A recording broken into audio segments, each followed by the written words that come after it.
Happy birthday, Taurus. Happy birthday, my dear Dorian. Happy birthday to you. Thank you, Taurus, and happy birthday sa'yo. So, this is your birthday reading dahil birthday season mo na. Actually, una ko nagawa yung kay Gemini. Nalagpasan ko kayo. So, kaya nung i-upload ko na yung kay Gemini, sabi ko, bakit ganun? 'Di ba? Parang May 21 yung kay Gemini. Asan ka ako yung April tsaka May? Na So, ayun din. Nag-search ako. Yun. Una pala yung sa inyo. So, ayun. Pero okay mag-alala dahil gagawin ko pa rin ang birthday reading po ninyo. So, sana mapanood nyo ito sa aking mga dear Torian. Ano bang pronunciation naman? So, tignan natin kung kamusta ba ang last birthday season mo. By the way, kung hindi pa po kayo nakasubscribe dito sa ating channel, please subscribe na po kayo. And palike na din po ng ating video. At sa mga nais naman po mag-avail ng ating private readings, ng ating Evil Eye Amulet, ayan po, at ng ating Tiars Bracelet. Makikita nyo po yung link sa description box, Tarot Intentions by Aliana Reyes. Okay, check na po natin ang iyong reading, ang iyong birthday reading. So, kamusta ba yung last birthday season mo? So, we have the Fool. So, marami naman po sa inyo, naging happy naman po kayo nung inyong birthday season last year. Ayan. So, pwedeng marami kayong mga inumpisahan. Nandun yung naging mas curious kayo sa mga bagay-bagay. Tapos, may mga mga situations din kayo, Taurus, na parang pinasok na hindi po ninyo pinag-isipan. So, ano ba yung mga natutunan mo nung birthday mo last year? We have 5 of Swords. Okay. So, may mga pinagkatiwalaan ka dito na yun, nalaman mo na hindi pala sila honest talaga sa'yo. Na ikaw lang pala yung naging totoo sa mga taong ito. Okay? We have 7 of Cups. So, parang kapag may pakinabang lang pala, tsaka ka mahalaga doon sa tao, naririnig mo na yan, alam mo na yung saying na yan, yung kasabihan na yan, di ba? Naririnig mo na yung praise na yan, Taurus, pero hindi ka naniniwala. Kasi akala mo yung mga taong nasa tabi mo ay totoo talaga sa'yo. Pero nitong birthday season mo last year is napatunayan mo na hindi pala. Tama pala talaga na pag may kailangan lang sila sa'yo, tsaka ka mahalaga sa kanila. So, tignan natin. Sabi nga, 'di ba, pag umuulan, yung umbrella is gamit na gamit mo, 'di ba? Pero pag kapag tapos na yung ulan, pabigat na 'yon, 'di ba? Ayaw mo nang magdala nga ng umbrella. Kung pwede nga lang iwan mo na lang sa isang lugar, 'di ba? Kung hindi ka lang papagalitan ng nanay mo. So, parang ganun din yung pag may nabe-benefit sa'yo yung isang tao at pag wala na siyang nabe-benefit, pabigat ka na sa kanya. So, tignan natin. So, natutunan mo dito na kailangan palang piliin yung mga taong tutulungan, yung mga taong pag-aalayan mo ng oras mo, ng atensyon, at even ng pera mo. Kasi yung iba sa inyo pwedeng mahilig kayo ditong manlibre. Ayan. Tapos, ito pa ang isa sa natutunan ng iba sa inyo. Maari po na hindi pala pag gusto mong kainin, pag cravings mo, kakainin mo na. Kasi po, pwede palang makasama sa iyo yon. So, pwedeng may nagkasakit dito. Dahil sa, yun, pwedeng sa mga kinakain po ninyo. Tignan naman natin, dapat mo nang i-let go from last year, 10 of Pentacles. Okay, so ano ba tong dapat nang i-let go? So, this is stability kasi. Okay, so sabihin natin, saan mo ba nakuha yung stability na yan? Okay, dahil ba may ginamit ka na ibang tao? Okay, dahil ba meron nang nanunumpat sa'yo dito? Ewan ko ba kung ba't yun yung mga sinasabi ko, pero yun yung nakikita ko kasi dito. We have Queen of Pentacles. Siguro more on i-let go is yung pagiging gastadora. Yun po yung pinapakita dito. So, alam nyo ba sa sarili ninyo, Taurus, na magastos kayo? Okay, meron ba kayo ditong mga, kunwari, mga bayarin na hindi ninyo inuuna kasi mas gusto ninyong unahin yung mga wants po ninyo? So, we have Queen of Pentacles. Sabi ko nga sa inyo is pag-isipan nyo na kung kanino at saan nyo ba gagastusin yung inyong pera. Diba? Ito yun, no? Hindi naman kasi porket family members mo ay totoo na sa'yo. Hindi porket relatives mo totoo na sa'yo. Kaya po ayan. Siguro happy kayo dito na gumagastos. Pero yung iba po sa inyo, ayun, need nyo na talaga na maging, kailangan nyo nang kontrolin talaga yung pera po ninyo, yung inyong kinikita. Tignan natin, ano ba yung mga expectations mo from this birthday season? So, we have 8 of Cups. So, parang, kung merong sitwasyon na hindi na talaga din nagbe-benefit sa'yo, at hindi mo nakikita na nag-grow ka na,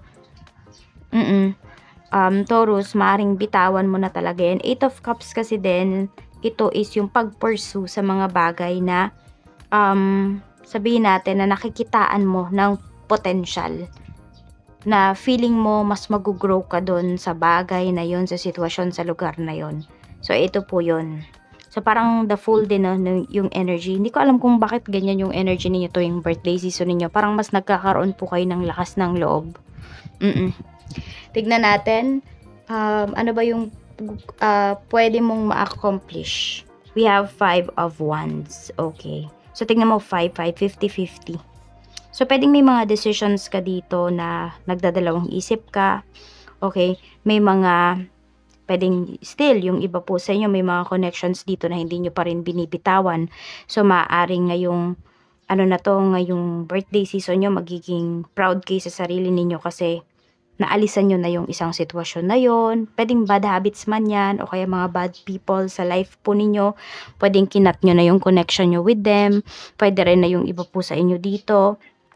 Akala ninyo hindi nyo kayang tumayo sa sarili ninyong mga paa, yung maging independent pa, maging self-reliant, pero kaya nyo naman pala. So, ayan po, yan yung isa sa mga ma-accomplish po ninyo. Tapos, meron din dito, pwede kasing may pinaglalaban kayo dito na, hindi ko alam kung property ba yan, basta something valuable yung pinag-aawayan dito. So, pwedeng sa'yo talaga yan mapunta kasi para talaga sa'yo yan. Okay, pwede kasi na may inagaw lang sa'yo dito, Taurus. So, tingnan natin, pagdating naman po sa expectations mo sa sarili mo, we have Knight of Pentacles. So, ikaw talaga dito is goal-oriented ka ngayong birthday season mo. Talagang kapag meron kang gusto, talagang kukuhanin mo yon, ipupush mo yon, pero pag-iisipan mo kung ano yung gagawin mo dito. Hindi ko nakikita na ikaw yung tipo ng tao na basta-basta na lamang, iiwan yung isang bagay para sa isang bagay o isang tao para sa isang tao. Pag-iisipan mo yan 100 times. Tignan natin, ano naman yung expectations mo. Ano yung expectations ng ibang tao sa'yo? We have the Magician na kaya mo daw lahat gawin. Ayan, na kaya mong solusyonan. So, kung napapansin mo, Taurus, may mga tao dito na hindi ka talaga nila tinutulungan. Hindi dahil sa nagdadamot sila sa'yo. May mga tao lang din talaga dito na alam kasi nila na kaya mong lagpasan yung mga problems mo, na kaya mong masolve yung mga problems mo. And merong mga tao dito na gusto nilang matuto ka mag-isa talaga. So, 'di ba kung ikaw gusto mo maging independent, may mga tao din sa life mo na pinupush ka na maging independent din also. So, alam mo yun, parang mas hinahanda ka nila sa mga big changes sa life mo. So, pagdating naman po sa love, we have King of Cups. Ayan. So, tignan natin. We have Knight of Cups. So, parang full of love ka dito ngayong, ngayong birthday season mo. May mga hinihintay ka rin ba? Ayan. Meron lang dito, hindi ko alam kung kadil mo ba is water signs, Cancer, Pisces, Scorpio, or air signs, Gemini, Libra, Aquarius. Ayan po. So, okay yung energy. Parang may panunuyo akong nakikita dito. So, pwedeng, Taurus, may isang tao dito na talagang hindi ka po kayang tiisin. Ayan, parang alam mo yun, pag nagkakatampuhan kayo, lagi kang susuyuin ng taong to. Parang lagi siya yung magpapakumbaba para magkaayos kayo. So, we have naman sa money, we have the Hierophant. Medyo nangangamba yung iba sa inyo dito. We have Wheel of Fortune. Okay. So, napakaganda po ngayong birthday season ninyo ang inyong kaperahan. So, meron lang talaga kayong need let go talaga. Ayan. So, kung ano yung nagbibigay sa inyo ng stress, let go nyo na yan. Okay?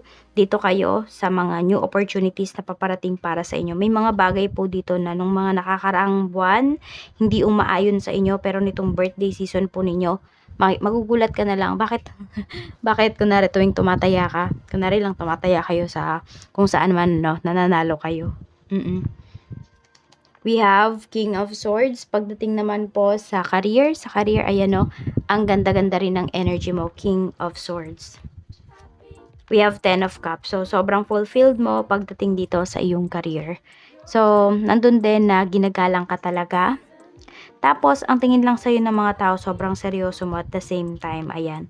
So, hindi ikaw yung tipo ng tao na nakokontento lang, Taurus, sa alam mo yun, parang ikaw mismo, there are times na ikaw mismo yung magpapahirap sa sarili mo or nagpapahirap sa sarili mo. Dahil gusto mo ng, alam mo yun, parang, ewan ko ba, may pagka-perfectionist yata yung karamihan sa inyo.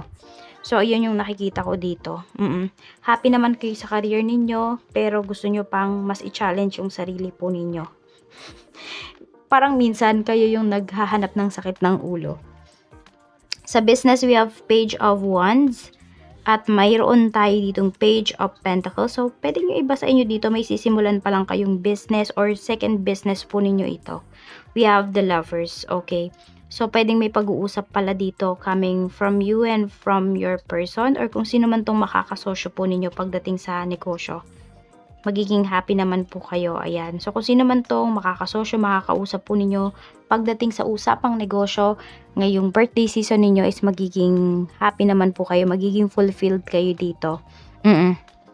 So, nandun din yung pwede naman kayo lang mag-isa, pero yung suporta po ng person ninyo, suporta ng mga taong nagmamahal sa inyo, ramdam na ramdam nyo po talaga pagdating dito sa inyong business. Tignan natin, pagdating naman po sa health.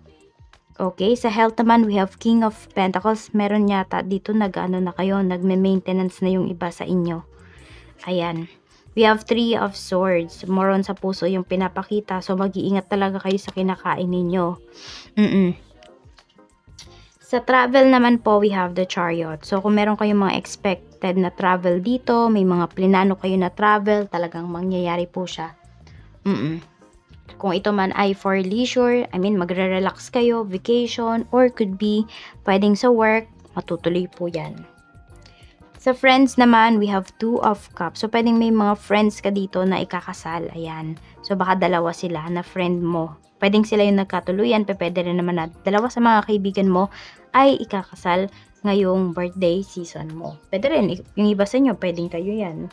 Baka invited nyo yung mga friends nyo. Sa family naman, we have 6 of Cups. So, meron talaga dito magve-vacation. Ayan, kung hindi man kayo to, Taurus, pwede po na ito yung inyong mga kamag-anak. Ayan, so medyo matagal nyo na silang hindi nakita and pwedeng magve-vacation po sila. Tignan natin, okay, ano ba yung important lesson ng birthday season mo this year? We have 2 of Wands. So, magplano ka daw talaga. Yan, sabi ko nga sa'yo, Taurus, ikaw yung tipo ng tao na hindi naman basta-basta sumasabak lang sa gera, 'di ba? Ikaw yung tipo ng tao na pinaplano at pinag-iisipan mo talaga 100 times kung ano yung gagawin mo. Pero kung hindi kayo ganon, this time, this birthday season po ninyo, ganon na yung gawin ninyo. Ayan, wild. Huwag kayo masyadong wild, huwag kayo masyadong mag-explore na hindi po ninyo pinag-iisipan. So, sabi nga dito, planuhin nyo yan lahat. Tignan natin ano pa yung blessings na paparating para sa'yo. So, we have dance, may party, may mga parties ka talaga na pupuntahan dito, may mga celebrations. Kung hindi to party ng ibang tao, this could be your own party. Yes, kasi birthday season nyo nga. Tapos yung iba naman sa inyo, pwedeng kasal nga ito. Baka ma-invite kayo. So, we have a blessing on your intuition. Always use your intuition. Lagi kong sinasabi sa inyo sa daily, kung nanonood kayo ng daily natin, hindi kayo ipapahamak ng intuition ninyo, ng gut feelings po ninyo. Kaya sundin nyo po yan. Huwag kayong makulit. Tignan naman natin yung angel message para sa'yo. Angel message naman po natin for Taurus Spirit Guide. We have comfort. Sabi dito mula kay Archangel Azrael, I'm with you in your time of need, helping your heart to heal. So ano man po itong mga dinaramdam ninyo. So 'di ba yung iba sa inyo pwedeng sa puso yung sakit. So ayan po, helping your heart to heal. Hindi lang yan pagdating sa relationship. So pwede rin po na isama nyo sa prayers ninyo si Archangel Azrael. Okay, kasi pwedeng matulungan niya talaga kayo kung ano man itong sakit ninyo, lalong-lalo na kung meron kayong sakit sa puso. So, ingat din kayo sa mga kinakain, okay? So, ayan. Ang lucky number nyo nga po pala ay 15. At mag-wish na po kayo. Happy birthday to you. Happy birthday to you. Happy birthday, happy birthday.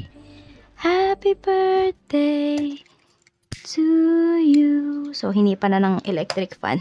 Mainit kasi. So, ayan, mag-wish na po kayo. At pasensya na sa aking boses.